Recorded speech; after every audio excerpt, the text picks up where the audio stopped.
As public servants, you have to act on it. Hindi pwedeng sila nasa-sacrifice. Okay lang sana kung ang PMBIC dyan lang sa palengke at hindi accredited ng LTO. Huwag po natin isakripisyo ang mga riders na sumusunod. So my point is, presumably, once na pumasa sa PMBIC, nagtrabaho ng tama ang PMBIC. Now, assuming hindi nila ginawa ang trabaho nila, mag-usap kayo. Huwag natin isakripisyo ang riders.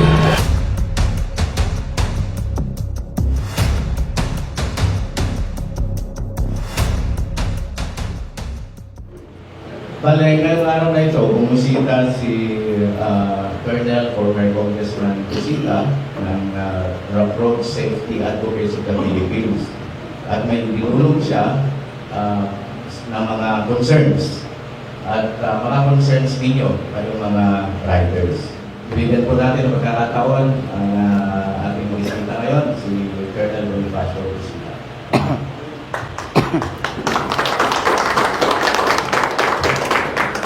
Thank you, RD. Gusto natin pasalamatan si Honorable Mayor Nestor Archibald ng Cebu City. Palakpakan natin.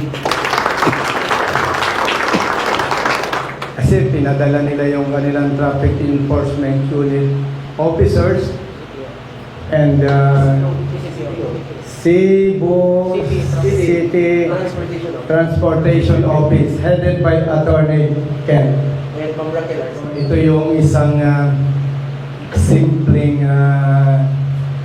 pagpapakita na may pagmamahal si Honorable Mayor Archibald sa mga motorista. Kasi as founding chairman of Road Safety Advocates of the Philippines and Real Service Advocates of the Philippines, on behalf of ARSA, kami po ay nagpapasalamat sa Regional Director ng LTO-7, kay Director Francisco Rances Jr. Si RD po ay bagong assign sa LTO-7. Mahalaga na banggitin ko yan dahil kilala ko ang mga kapatid natin motorista sometimes nagagalit sa RD na parang ang dating papaya, tiwali, ay maling utos. And yung chief ng operations, I understand, bago rin siya sa posisyon. We are here hindi para makipagpagalingan sa LTO authorities and sa PNP. Nandito tayo na may isang intention to resolve the issue, to resolve the concerns of the riders, the riding community here in Cebu. Tulad ng sinabi ni tawag ko sa kanya kung Busita, bawat side ay mapapakinggan. Meron tayong mga kapatid dito na na-apprehend, tama ba ako? Meron po? Muffler, particular. Sa muffler, at kung ano-ano pa. Lahat po kayo? Hindi. Lahat kayo? Hindi, muffler, okay. So, kayo po ay may ticket, na-ticketan po kayo. Okay. Ayan. Sa batas, may tinatawag tayong proseso o pamamaraan through a process.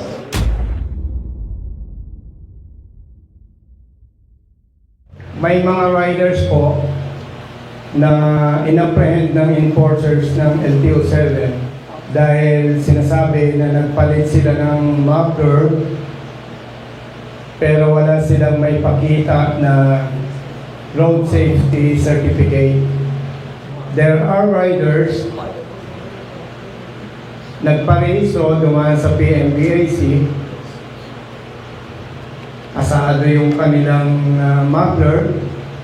Unfortunately, hinuli po ng inyong enforcer. Paglilinaw lang, especially sa ating mga kapatid na Cebuanos, kami po ay nandito, RD, hindi para magmatigas at ipaglaban ang mali. Yung mga pasaway na riders, maingay ang mufflers, walang disiplina, hulihin, supilin, pagmultahin. Ang aming concern lang, RD, is yung mga disiplinadong riders ay maprotektahan natin na huwag mahuli at huwag mapagmulta. Ipinagpapalumagay po namin na ang mga riders na dumaan sa PMVIC, which is accredited by the LTO, pinagpapalumagay po namin, RD, na disiplinado at marunong silang sumunod sa batas. Napakasakit lamang, RD, na dumaan sila sa proseso, PMVIC, inspector ng LTO, then mahuhuli at pagmumultain. Nagmumukha naman silang laruan na hindi dapat. Ang gusto lamang po namin, yung law enforcement personnel and PMVIC, at ipinadala na din lamang ni Mayor Archibald yung police personnel and traffic personnel, maupuan po at iisa lang dapat ang ipatupad. Ang gusto lang po namin yung klaro, tama, ayos na pagpapatupad. Yun lamang po, ganun lang kasimple ang gusto namin, RD. Maraming salamat po.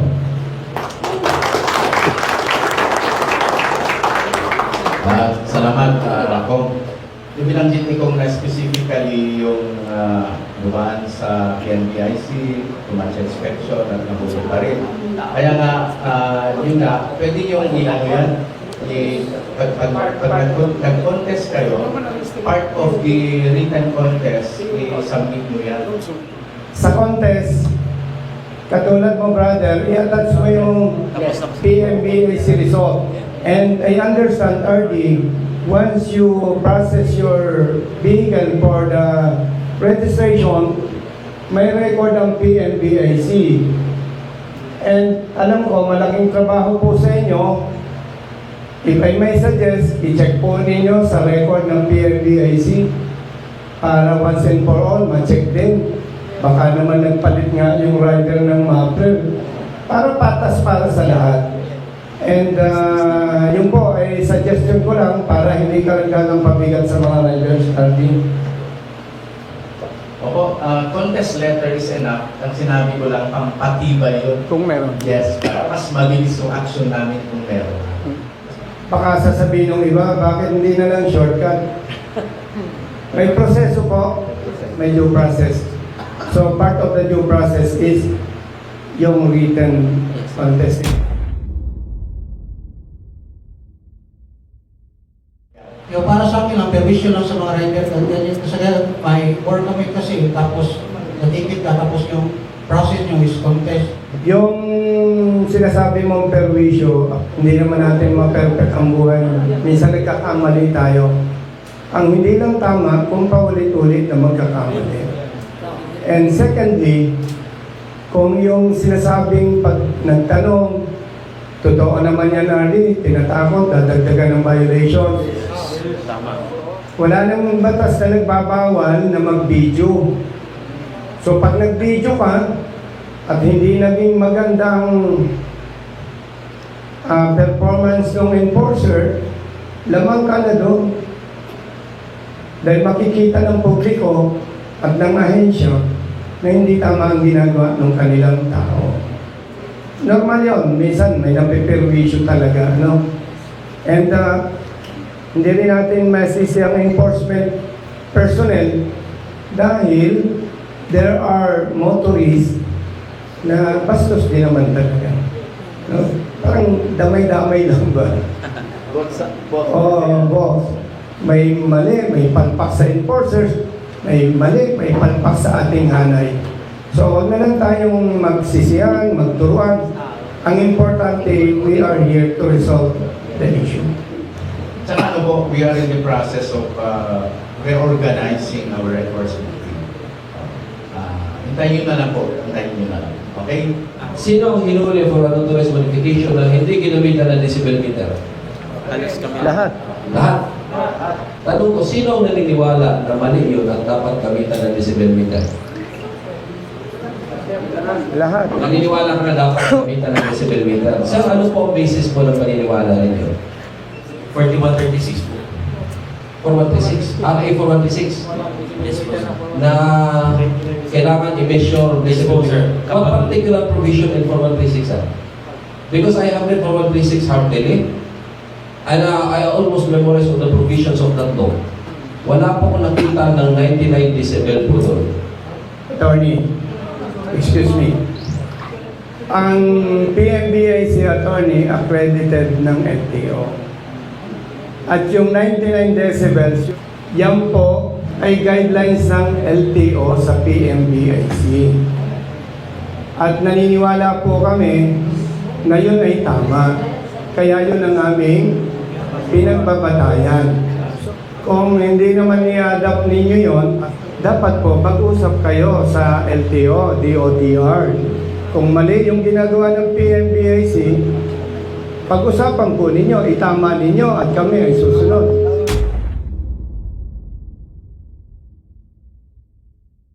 The apprehension was for unauthorized motor vehicle modification. That is paragraph B, section 2 of Joint Administrative Order 2014-01. That is the basis for apprehension of our law enforcement. Basahin ko po kung ano pong definition po ng apprehension po ninyo, ha? Ito po. This includes change in color and other unauthorized modifications of the standard manufacturer's specification not covered by the preceding section 8. Ang keyword po, standard manufacturer's specification. If the question was, bakit kami hinuli na walang decibel? Ang bottom line, bakit kayo hinuli na walang decibel po? Ito po. Ang tanong po ng enforcer, ito po bang muffler ninyo ay standard manufacturer specification.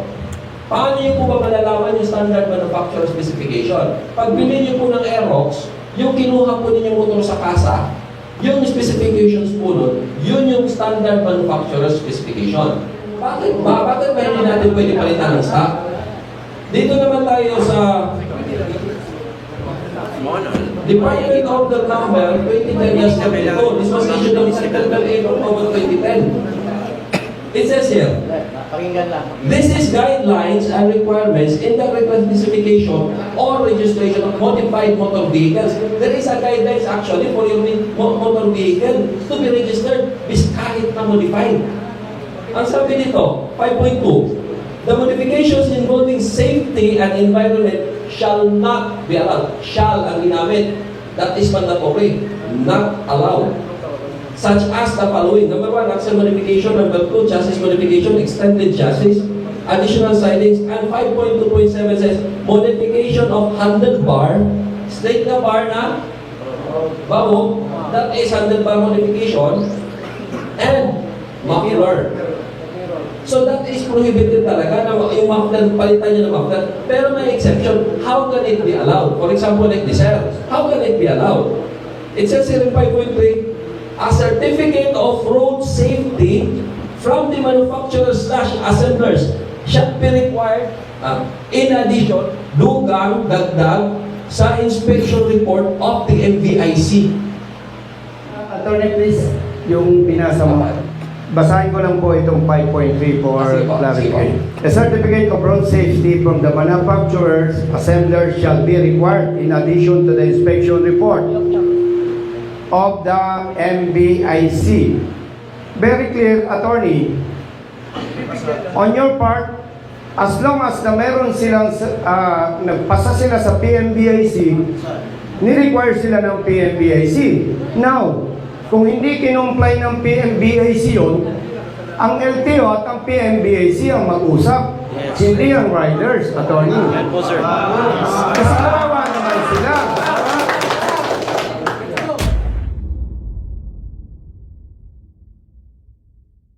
Ano po ang maganda dito? Kung susundin ito ng PMBIC, pag si rider na si Pedro ay hindi nag-comply, hindi siya makarehistro. Hindi ninyo mahuhuli. So, ang tutukan ninyo na gawin ang tama ang trabaho, PMBIC, hindi riders. That is a very good point po. Ganito. Bakit hindi namin pakialam PMBIC? As a matter of fact, bakit hindi namin pakialam mismo yung mga tindahan? Bakit sila nagbebenta ng mga makler? Pwede din po, sir. The answer lies down. It all boils down to this. What is our mandate sa LTO operation? Enforcement. Enforcement. Should we go beyond our mandate, we will be worthy for conduct and becoming before the ombudsman. We go by the letters of the law. As enforcers of the law, we go by the letters. We do not create policies. Kami dito sa Operations Division, we do not create policies. We only enforce what is created. I agree with you. You are enforcement personnel of the LTO. But the PMBAC is accredited by the LTO. So kayo hindi nakakaintindihan. By DOTR po. Mag-usap kayo. Accredited po siya ng DOTR. And ganito po, and that is governed by another one po. Operations Division as well as the PMBICs po, we are governed by separate memorandum. Yes. We do not even have a coordination meeting with them Yes. because of the designs of Yes. ng flow po namin. Yes. Ang concern lang po namin, sir, pag nagpunta sa kalsada, ang tanong lang po namin, is it compliant pursuant to the CHAO or not? That is the only question. We cannot go beyond that, sir. So, Whether or not nagpunta sila sa PMBICs o nagka-comply po sila doon, that is beyond our mandate and we have no right to question along with that. yes, we know that. Pero as public servants, you have to act on it. Hindi pwedeng sila nasa-sacrifice. Okay lang sana kung ang PMBIC dyan lang sa palengke at hindi accredited ng LTO. Huwag po natin isakripisyo ang mga riders na sumusunod. So my point is, presumably, once na pumasa sa PMBIC, nagtrabaho ng tama ang PMBIC. Now, assuming hindi nila ginawa ang trabaho nila, mag-usap kayo. Huwag nating isakripisyo ang riders. Okay, so aware kayo na dapat dumadaan din kayo sa motor vehicle inspection. Tama. Aware kayo doon? Okay, so willing to abide kayo doon. What I mean is willing to comply kayo doon, ha? So ita-take note namin lahat, in my humble capacity, ita-take note ko yung mga nakikita nating problema, issues and concerns. Then maybe at the end of the day, we will try to resolve this. Arden, in addition to that, para hindi na umabot sa kamay ng enforcers ang riders na may problema, utusan nyo ang PMBC, gawin ang tamang trabaho. Kaya nga we will take note of that. Siguro yung coordination, kung kailangan ng memorandum circular, kung kailangan ng bagong policy, ayan, siguro we will, kung if it is not within our power, we will recommend. Dahil malinaw naman dito, may dapat gampanan ng PMBAC, with all due respect, baka pwede isuspend nyo muna yung nagiging practice na katulad nitong mga nagangaraw, sir. Siguro ganito po, on our part, we will recommend for the review. Initially, may mga review na ginagawa ang ating operations team, but we will recommend for the review kasi wala sa jurisdiction namin. Another thing, siguro, we will also, in response kay Kong Bonnie, we will also request, in line with pending the review, we will also request for a moratorium.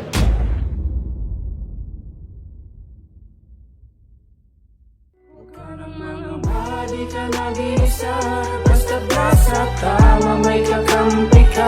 Nandiyan si Colonel Busita. Nandiyan si Colonel Busita. Huwag ka naman ang body ka nag-iisa. Basta tama may kakampi ka. Nandiyan si Colonel Busita. Nandiyan si Colonel Busita. Bilat sa init, minsa'y basa din ng ulan. Pawis na